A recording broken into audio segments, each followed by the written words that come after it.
So guys, good morning, and ang date ngayon ay November 21. Merong event dito sa Barangay Kaong National High School. Okay. So it's seminar. So inarkila tayo para sa PA sound sa sa mic at saka sa speaker. So, set up tayo ng gamit.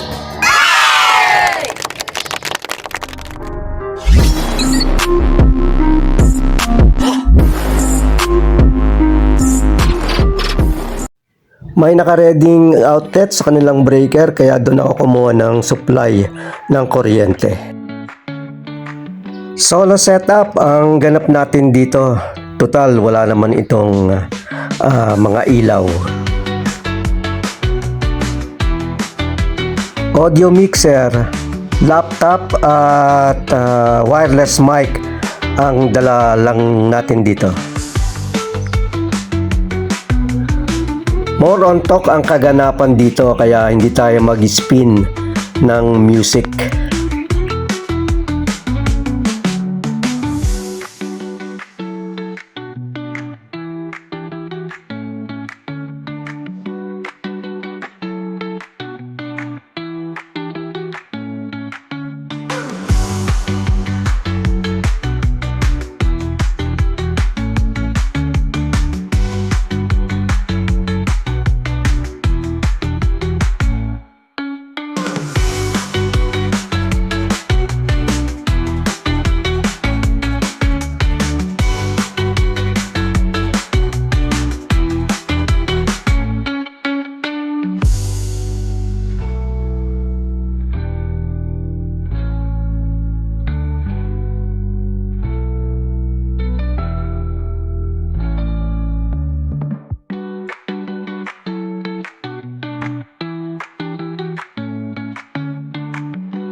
At ito yung natutunan ko sa mga veterano ng sound system.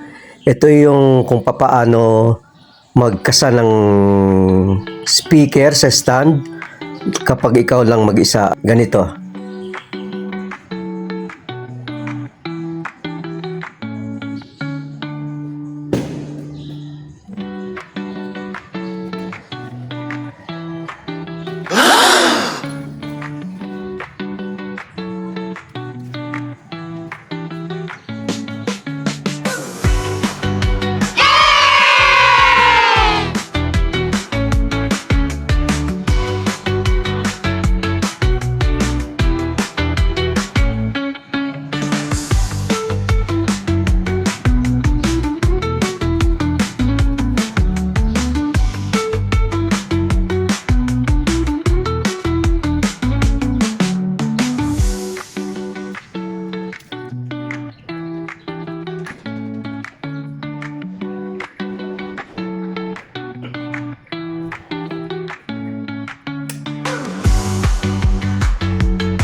Akasha!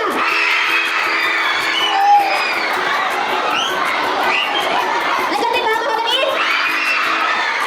Ilan na ako? Ipilipil? Ayan kay Lito! Andiyan din ba ang grade kanina? Gumana na! Ladies and men! Sa pagkita! Ang daya! Ano daya? Okay, mukhang ready na kayo lahat. Okay naman, bigyan ko kayo ng konting katahimikan para masyado buksan ang programa ito.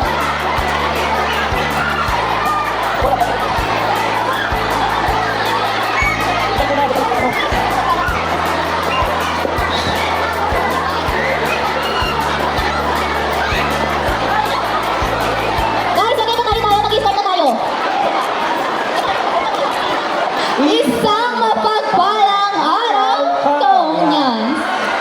Sa ating punong guro, sa ating mga panaunin ngayong araw, sa mga guro at kawani ng paaralang ito at mga estudyante, maraming salamat po sa paglalaan ng oras upang kayo ay makadalo sa aming programa. Ako si Christopher Davis Monte At ako naman si Miss Dente. at kami ang inyong magiging kagapay sa araw na ito. Upang opisyal na buksan ng ating programa, ay inaalayahan ko ang lahat na tumayo para sa pag-awit ng ating pambansang awit na kukumpasa ni Cleo Manaig na susundan naman ang panalangin na paunahan ni Tia Maria Ashley Saulog at napanunumpa sa watawat sa paungunan ni Jillian Sibalina.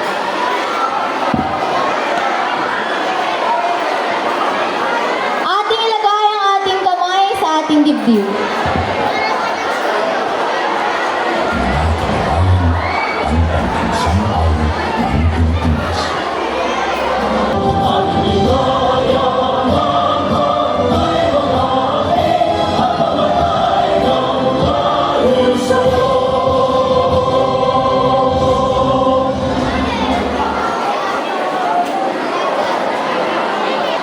Ayun, good morning, Ma'am Oni.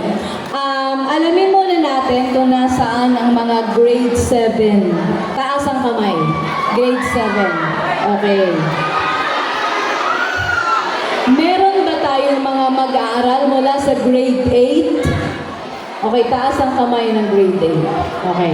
Gawin natin kapaki-pakinabang ang umagang ito sa pakikinig ng itotok sa atin ng ating mga kaibigan mula sa PNP. Kaya ipinupush nila sa Kongreso na dapat 12 years old pwede nang kasuhan ang bata. Kaya po yung mga kabataan na katulad nyo na mga pasaway, mainitin ang ulo, gumagawa na ng hindi maganda, lumalabag sa batas. Tandaan nyo, laging merong batas, baka matsyempuhan kayo. Sayang naman ang inyong kinabukasan. Okay?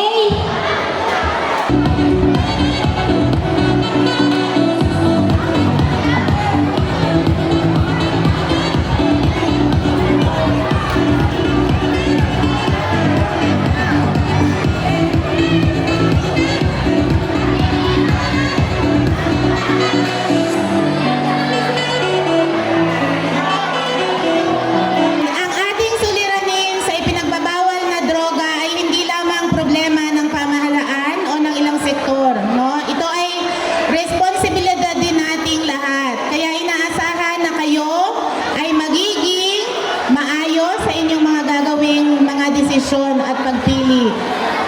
So yun lamang, maraming salamat sa lahat. Okay, bago po tayo magtapos, magkakaroon po muna tayo ng palaro ng lahi para i-test kung ano pa yung inyong mga kayang gawin. Kung kaya nyo pa bang gawin yung mga sinaunang laro. So lahat ng grade 7 magsama-sama dito na side at kakalabanin naman ng grade 8 dito na side sa kabila.